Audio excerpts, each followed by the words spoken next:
Goeiemôre vriende, so op 'n Dinsdagoggend, die 30ste September 2025. Ek hoop julle het sommer net so 'n wonderlike dag wat so voor julle lê. Lyk vir die somer is nou ten einde laaste so 'n bietjie op ons, nee, iets waarna ek baie na uitgesien het. Kom ons raak net so vir 'n wyle rustig voor die Here. Vader God, wat 'n enorme voorreg om met U te mag praat, soos ons dikwels al vir mekaar as die kinders gesê het, Here. Here, dat ons vrye toegang het tot die CEO van die heelal.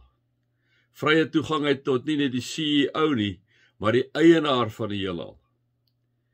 Dat ons enige tyd met U mag praat, dat ons nie deur iemand hoef te gaan nie, dat ons nie deur iemand gekeer kan word nie.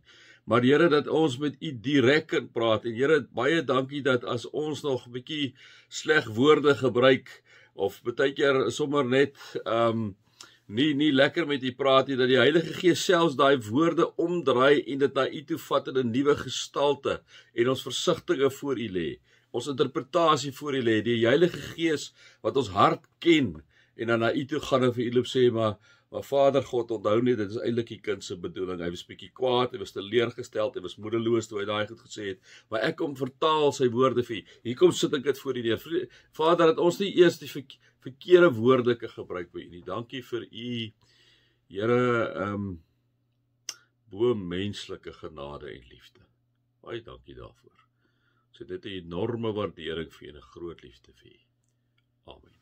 Vriende, mag daar vir julle genade en vrede en oorvloed wees, omdat julle God ken, Jesus ken en die Heilige Gees ken. Ja, vriende, nou kom ons hier by Efesiërs 1 nog, by Paulus gebed. Uiteindelik is Paulus se gebed amper van die begin tot die einde amper 'n preek wat hy ook kan gevat by elke tweede vers, by elke vers het kan vat. Hy sê, daarom vandat ek gehoor het van julle geloof in die Here Jesus. Vriende, is dit nie 'n pragtige getuie wat Paulus gee oor die gemeente van Efese nie, nee. Daarom vandat ek gehoor het van julle geloof in die Here Jesus en van julle liefde vir al die gelowiges, hou ek ook nie op om God vir julle te dank nie. Wanneer ek in my gebede aan julle dink, bid ek dat die God van ons Here Jesus Christus, die Vader aan wie die heerlikheid behoort, deur sy Gees aan julle wysheid gee en hom so aan julle openbaar dat julle hom werklik kan ken. Dit is 'n ongelooflike wonderlike gebed. Ek gaan nie deur die hele gebed, ek gaan hom so stukkie vir stukkie vat. Daarom vandat ek gehoor het van julle geloof in die Here Jesus Christus en van julle liefde vir die gelowiges, hou ek ook nie op om God vir julle te dank nie. Net dit hierdie een vers. Vandat ek gehoor het van julle geloof in die Here Jesus, en van julle geliefde vir al die gelowiges, hou ek ook nie op om God vir julle te dank nie. Nee, vriende, sal dit amazing wees wanneer mense van jou en my getuig, nee, soos Paulus eintlik in hierdie gebed getuig nie, om te sê, hierdie mense het dan 'n ongelooflike geloof in Here Jesus Christus. Weet jy, dit gaan hoe sleg met daai persoon. Is op watse omstandighede, want daai persoon hou aan Jesus vas. Hy of sy is ingekoop in Jesus Christus, die verlosser en saligmaker, die begin en die einde, die ware weg na die Vader, dan die weg, die waarheid in die lewe, dat daar geen ander pad na die Vader is behalwe deur Jesus nie. Daai persoon glo met 'n passie daarin. Hy hou vas daarin. Hy kom sê vir die mense daarvan, ek wil die Here kom dank vir daai geloof wat ek in hom sien, of vir haar sien. Dis amazing om so 'n persoon te sien. Kan julle dink wat 'n wonderlike getuie sal dit vir jou en vir my wees, daar by die werk, daar by die huis, daar in jou vriendekring, daar waar jy ook al is, dat iemand kan sê, weet jy, ek wil eintlik die Here dank. Ek wil die Here dank vir die geloof wat hy in die Here Jesus het. Mag dit wees, dis my bede vir jou. Mag dit wees dat iemand so aan jou dink, omdat hy vir Jesus so in jou sien, jou geloof in hom so sien, dat hy God die Vader dank vir jou. Die tweede ding wat hy sê, en van die liefde, daarom vandat ek gehoor het van julle geloof in die Here Jesus, en van julle liefde vir al die gelowiges, hou ek ook nie op om God julle daarvoor te dank. Nou vriende, kan julle weer eens dink, hoe ongelooflik moet dit wees as iemand sê, weet jy, dit is amazing, ek kyk na hierdie man en vrou, en die liefde wat hulle vir mense rondom hulle het, hier so sê hy nou spesifiek vir al die gelowiges, nee, maar kom ons vat nou maar 'n bietjie weier, kom ons sê vir al die mense rondom jou, nee, jou naaste lief hê soos jouself, hergedefinieer jy mekaar lief hê, soos Jesus julle lief het, sodat die wêreld kan sien dat julle my disippels is, nee, dat hulle kan sien, hierdie mense, hulle liefde vir hulle, hierdie mense, dit is net Dis net amazing, en dat ander mense op die ouend God dank vir julle, omdat julle so lief is vir die mense rondom julle. En liefde het ons al gedefinieer as deel van die vrug van die Gees, is liefde en dan die 8 eienskappe.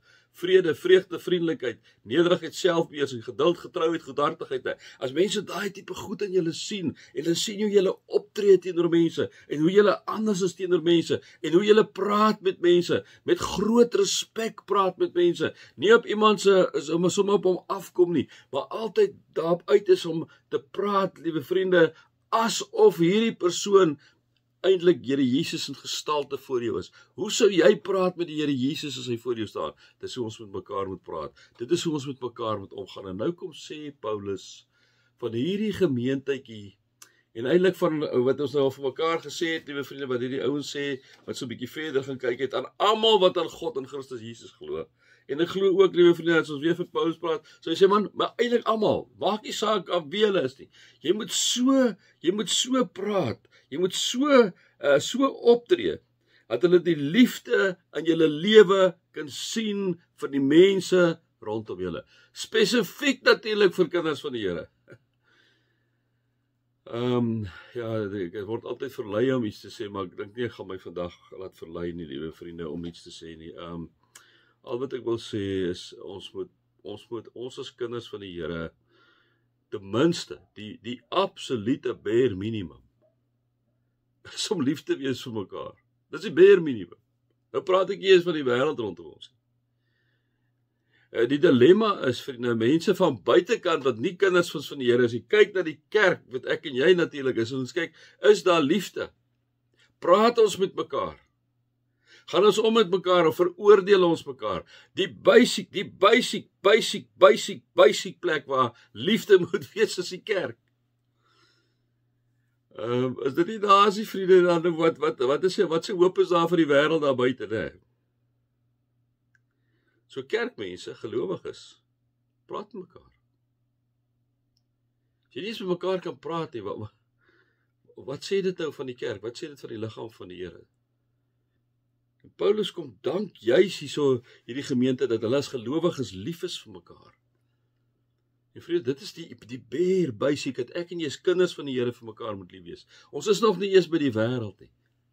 Wat sê God? Ek het die wêreld so lief gehad dat ek my seun gegee het. Mag ons medegelowiges lief hê, altyd met hulle praat, altyd bereid is om te luister. Al verskil ons van mekaar op goed, maar dat daar altyd 'n band is van die liefde van die Vader wat jou bind. Want God het die wêreld so lief gehad. Paulus kom sê, ek dank God omdat julle mekaar, die gelowiges, so lief het. Kan God nie ophou dank om daai liefde onderling te kan sien nie. Mag dit altyd deel van ons wees, vriende. As ons dit verloor het, is eintlik maar alles verloor. Dan is ons 'n klinkende metaal en 'n galmende simbaal, en kan sê Paulus het so mooi, dit gou so in te blaai, sê het so mooi in 1 Korintiërs, julle ken daai stuk van 1 Korintiërs 13, hy sê so mooi, sê, weet jy, as jy nie liefde het nie, het jy 'n stuk klinkende metaal en 'n galmende simbaal geword. Al het jy die gawe van profesie, al het jy die gawe van prediking, al het jy die gawe van wat, en al ken jy al die geheimenisse, en al besit jy al die kennis, en het jy al die geloof om berge te versit, maar jy het geen liefde nie, is jy niks.